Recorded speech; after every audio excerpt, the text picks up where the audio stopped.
आज के अंक में हम आपको बता रहे हैं वे 10 बातें जो कृष्ण के जीवन को बनाती हैं महानतम, और यही है जीवन प्रबंधन के लिए सबसे श्रेष्ठ सूत्र। जन्म से लेकर देह त्याग तक भगवान कृष्ण के जीवन की लगभग हर घटना में कोई सूत्र है। युद्ध भूमि पर दिया गया गीता का उपदेश संसार का श्रेष्ठतम ज्ञान माना जाता है। मैनेजमेंट मास्टर कहें या जगत गुरु, गिरधारी कहें या रणछोड़, भगवान कृष्ण के जितने नाम हैं उतनी कहानियाँ। जीवन जीने के तरीके को अगर किसी ने परिभाषित किया है तो वो कृष्ण है। कर्म से होकर परमात्मा तक जाने वाले मार्ग को उन्हीं ने बताया है। संसार से वैराग्य को एक सिरे से नकारा है। कर्म का कोई विकल्प नहीं, ये सिद्ध किया है श्री कृष्ण ने। कृष्ण कहते हैं, मैं हर हाल में आता हूँ। जब पाप और अत्याचार का अंधकार होता है तब भी, जब प्रेम और भक्ति का उजाला होता है तब भी, दोनों ही परिस्थितियों में मेरा आना निश्चित है। श्री कृष्ण का संपूर्ण जीवन ही एक प्रबंधन की किताब है, जिसे सैकड़ों हजारों बार कहा सुना जा चुका है। गीता का जन्म युद्ध के मैदान में दो सेनाओं के बीच हुआ। जीवन की श्रेष्ठतम बातें भारी तनाव और दबाव के बीच में ही होती हैं। अगर आप दिमाग को शांत और मन को स्थिर रखने की कोशिश करें तो सबसे बुरी परिस्थितियों में भी आप अपने लिए कुछ बेहतरीन निकाल पाएंगे। ये कृष्ण सिखाते हैं। गीता पढ़ने से पहले अगर इसी बात को समझ लिया जाए तो गीता पढ़ना सफल हुआ। श्री कृष्ण का जीवन आपके लिए माइथोलॉजी का एक हिस्सा हो सकता है और आपका पूरा जीवन बदल कर रख देने वाला ज्ञान भी। आवश्यकता हमारी है, हम उनके जीवन से लेना क्या चाहते हैं। कृष्ण मात्र कथाओं में पढ़ा या सुना जाने वाला पात्र नहीं है, वो चरित्र और व्यवहार में उतारे जाने वाले देवता हैं। कृष्ण के जीवन से जुड़ी 10 बातें हैं जो अगर व्यवहार में उतार ली जाएं तो सफलता निश्चित है। पहली बात, शुरू से अंत तक जीवन संघर्ष ही है। कारागृह में जन्मे कृष्ण पैदा होते ही रात में यमुना पार कर गोकुल ले जाया गया। तीसरे दिन पूतना मारने आ गई। यहाँ से शुरू हुआ संघर्ष देह त्यागने से पहले द्वारिका डुबोने तक रहा। कृष्ण का जीवन कहता है, आप कोई भी हो, संसार में आए हैं तो संघर्ष हमेशा रहेगा। मानव जीवन में आकर परमात्मा भी सांसारिक चुनौतियों से बच नहीं सकता। कृष्ण ने कभी किसी बात की शिकायत नहीं की, हर परिस्थिति को जिया और जीता। कृष्ण कहते हैं, परिस्थितियों से भागो मत, उसके सामने डट कर खड़े हो जाओ, क्योंकि कर्म करना ही मानव जीवन का पहला कर्तव्य है। हम कर्मों से ही परेशानियों से जीत सकते हैं। दूसरी बात, स्वस्थ शरीर से ही विजय है।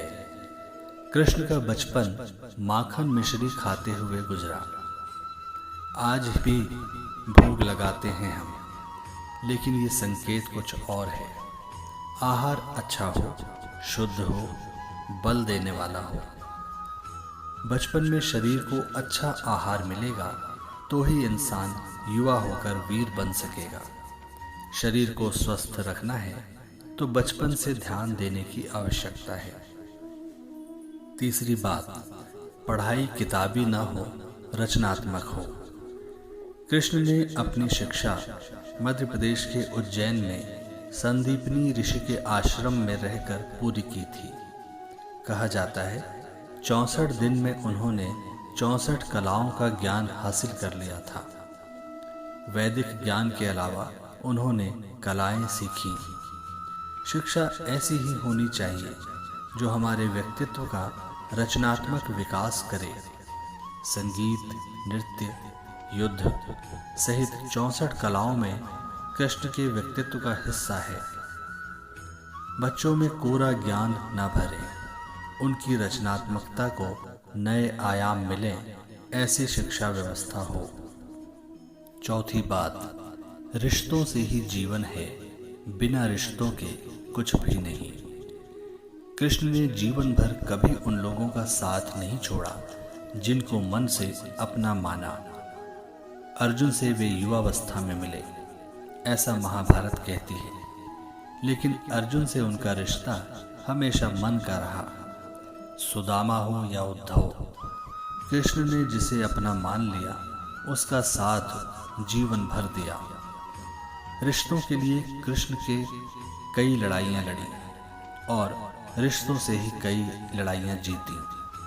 उनका सीधा संदेश है, सांसारिक इंसान की सबसे बड़ी धरोहर रिश्ते ही हैं। अगर किसी के पास रिश्तों का थाती नहीं है तो वो इंसान संसार के लिए गैर जरूरी है। इसलिए अपने रिश्तों को दिल से जिए, दिमाग से नहीं।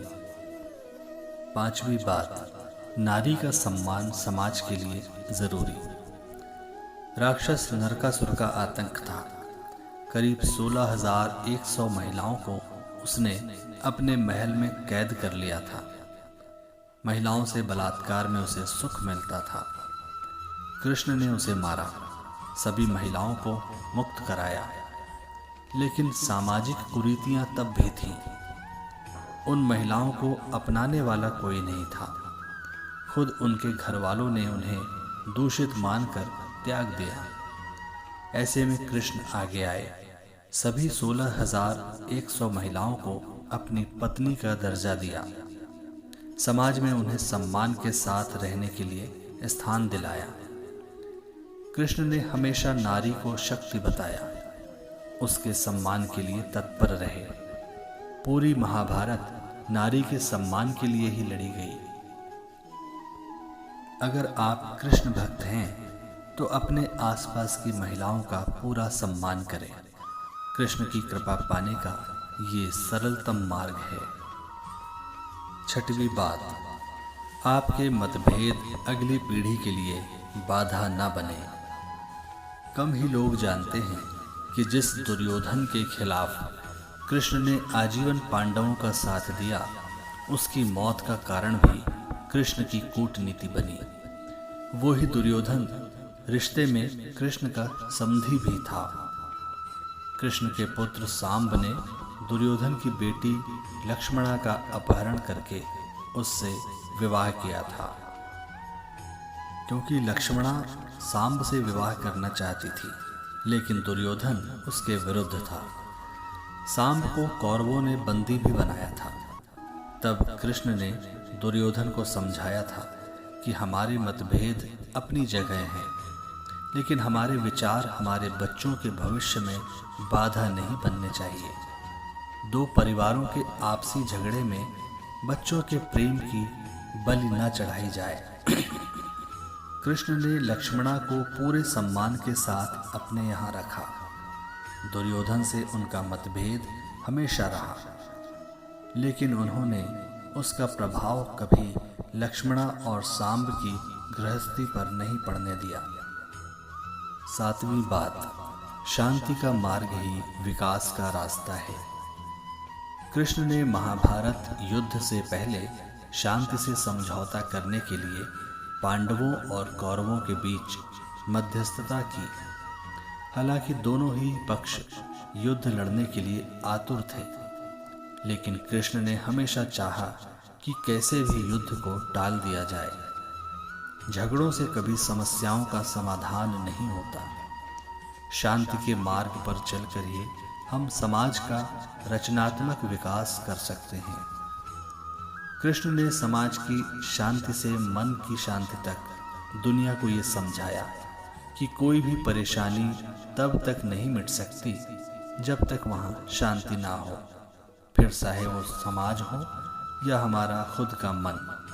शांति से ही सुख मिल सकता है, साधनों से नहीं। आठवीं बात, हमेशा दूरगामी परिणाम सोचें। महाभारत में जुए की घटना के बाद पांडवों को वनवास हो गया। कृष्ण ने अर्जुन को समझाया कि ये समय भविष्य के लिए तैयारी करने का है। महादेव शिव, देवराज इंद्र और दुर्गा की तपस्या करने को कहा। कृष्ण जानते थे कि दुर्योधन को कितना भी समझाया जाए, वो पांडवों को कभी उनका राज्य नहीं लौटाएगा। तब शक्ति और सामर्थ्य की आवश्यकता होगी। कर्ण के कवच और कुंडल पांडवों की जीत में आड़े आएंगे, ये भी वे जानते थे।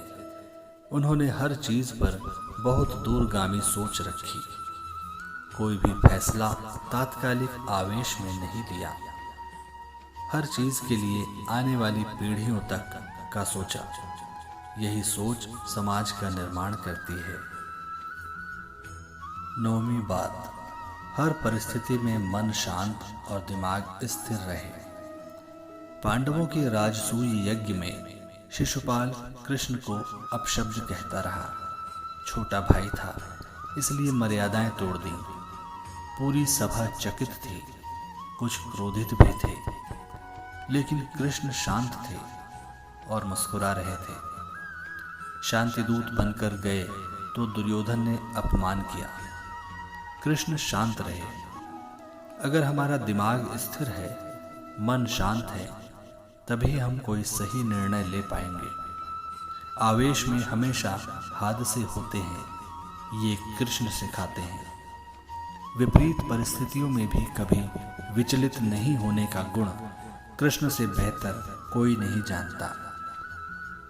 10वीं बात, लीडर बने, श्रेय लेने की होड़ से बचें। कृष्ण ने दुनिया भर के राजाओं को जीता था। जहां ऐसे राजाओं का राज था जो भ्रष्ट थे, जैसे जरासंध, लेकिन कभी किसी राजा का सिंहासन नहीं छीना।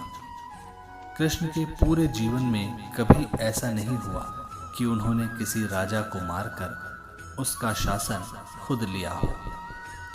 जरासंध को मारकर उसके बेटे को राजा बनाया, जो चरित्र का अच्छा था। सभी जगह ऐसे लोगों को बैठाया जो धर्म को जानते थे। कभी राजा नहीं बने, हमेशा राजा बनाने की भूमिका में रहे। महाभारत युद्ध में भी कभी हथियार नहीं उठाया, पूरा युद्ध कूटनीति से लड़ा। पांडवों को सलाह देते रहे, लेकिन जीतने का श्रेय भीम और अर्जुन को दिया। श्री कृष्ण के जीवन से जुड़ी यही 10 बातें जीवन प्रबंधन के सर्वश्रेष्ठ सूत्र हैं।